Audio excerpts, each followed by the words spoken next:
Good morning and welcome to Morning Moments. I am so glad that you came to join us today.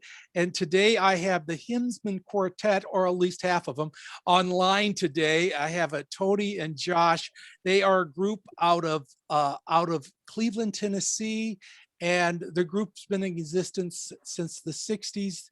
These guys weren't there during the time, but the group has been in existence in the 60s. I've asked them to come share about the group and ask the simple question: what do you do and why do you do it? Who'll be the first to share? Go ahead. I'll go. Okay. My name's Tony Art, and I am from Cleveland. I've been singing since I was 3, and I remember singing at 3. My grandfather was a pastor at a little church way back up in the mountains of North Carolina. And my mom and dad would take us up there some weekends, and she was the music leader. You didn't have ministers of music. There's maybe 25 people in that church. And they had this banister around the choir, and she would pick me up, set me up on the banister, and I would help her lead singing. I can remember that. She couldn't sing a lick. She couldn't sing her way out of a wet paper bag, but she loved to sing, and she loved to sing about Jesus. And that's why I kind of get goosebumps thinking about it, because she just sang with every part of her. I don't know if the viewers have ever had that experience to just sing and rejoice and praise with every part of your being. But that's the way she was. It was all or nothing. And I remember that just as vividly as I can see you. I can see her. And so that was my earliest memory of singing. And I always sang in church. And I got saved at 12. And after that, it just seemed natural to sing. I mean, every time church was open, it was time to sing. And God just kind of led me into that. I started singing in groups when I was, I guess, 13, 14. And I'm 63. I'm going to look at my wife. I think I'm 63. Yes, I'm 63. And I have. It's hard to remember at our age how old we are. At our age, it is. So, but I have sang since 13. That's what I've done. I'm not a preacher. Wasn't called to preach. Tried teaching. Not very good at that. But I can halfway sing, and I like to do it. It just to see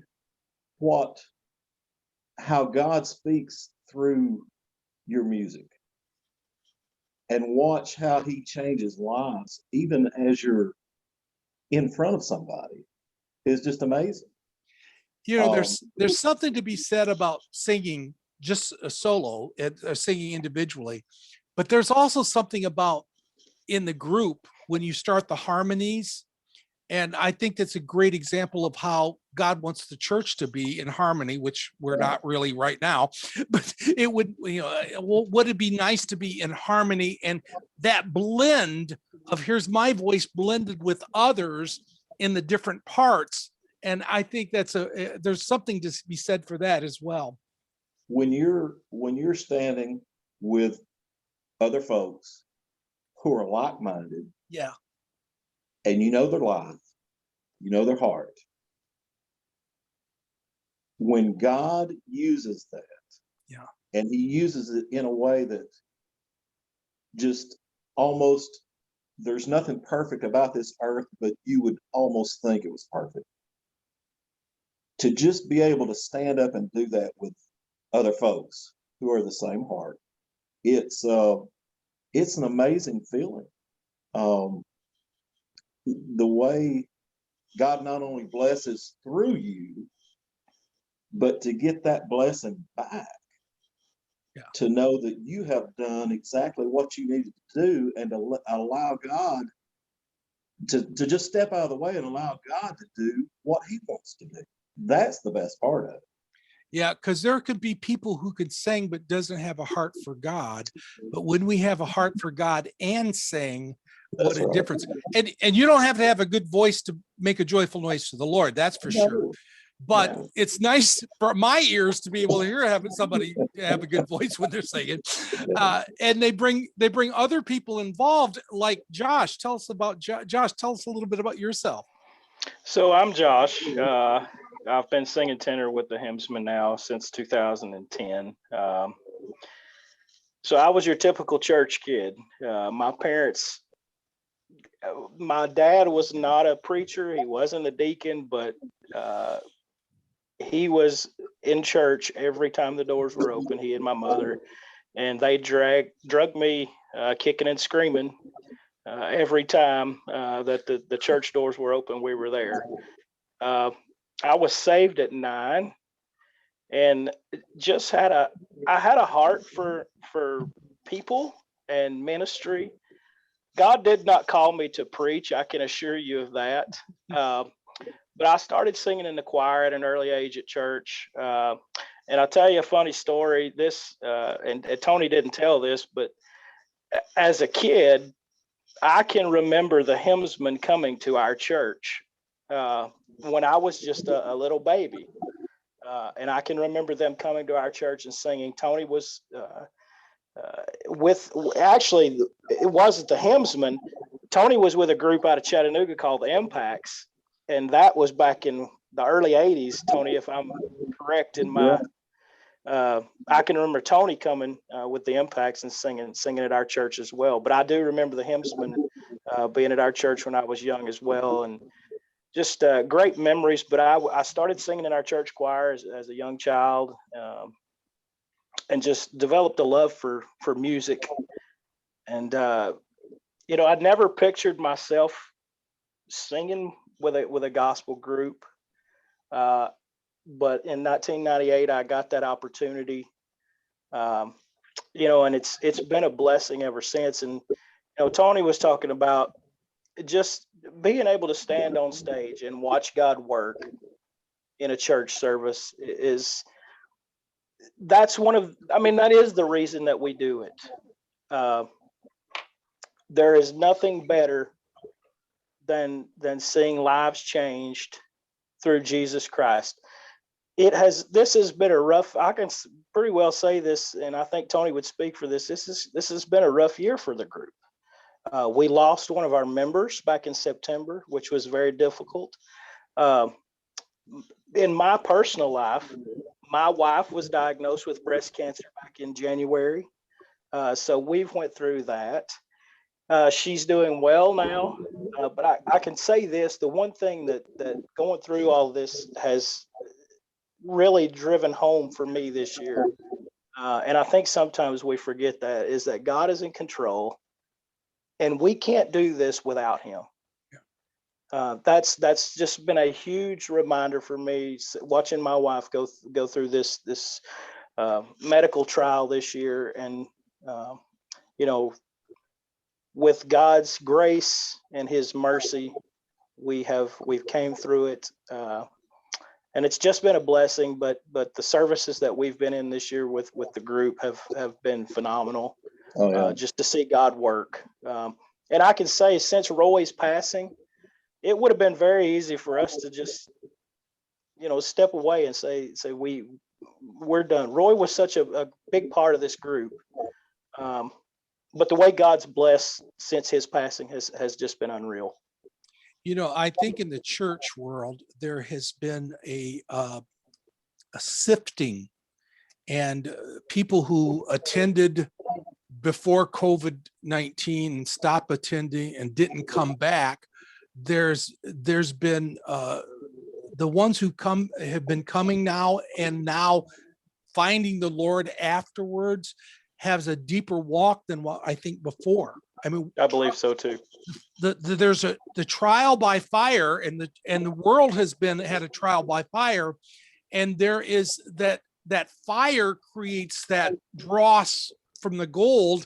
God's looking for us to be refined gold, and for us to be refined, the temperature has to be turned up. and then he could clear off all of the impurities, and that's what's left in the church now. And that's what's important in this day and age, is to say, okay, God, here the best is yet to come, and we've gone through this fire, and now we're on the other side of this, hopefully. And there's going to be more trials and troubles, personally and with the groups like yours, but nothing that happened is surprising God. Nothing. And you kind of touched on a thing that's big with me. Technology is wonderful. To be able for church bodies to be able to stream the service, that's great, and it serves a great purpose. You have folks that just cannot get there, but during this crisis, we've kind of relied on that as a church body. But there is nothing like meeting together. It's totally different. Yes. When you can't get there, a streaming service is great to just kind of keep your feet wet, but you need to be there. It's totally different. I agree with you. And something else about that's happened with this streaming, and with it showed that church is more than just the four walls. We can use technology to reach the world. People are hearing your music across the nation and the world who's never heard it before because of streaming. And people come into church the same way, but it's still important not to forsake the assembling of the saints together and coming in, because we need community to grow. And that's a real strong piece of this. That bond of just being together. Yes. It's different. And that's why, God put those words in the Bible, don't forsake the getting together of the saints. Yes. We just need that.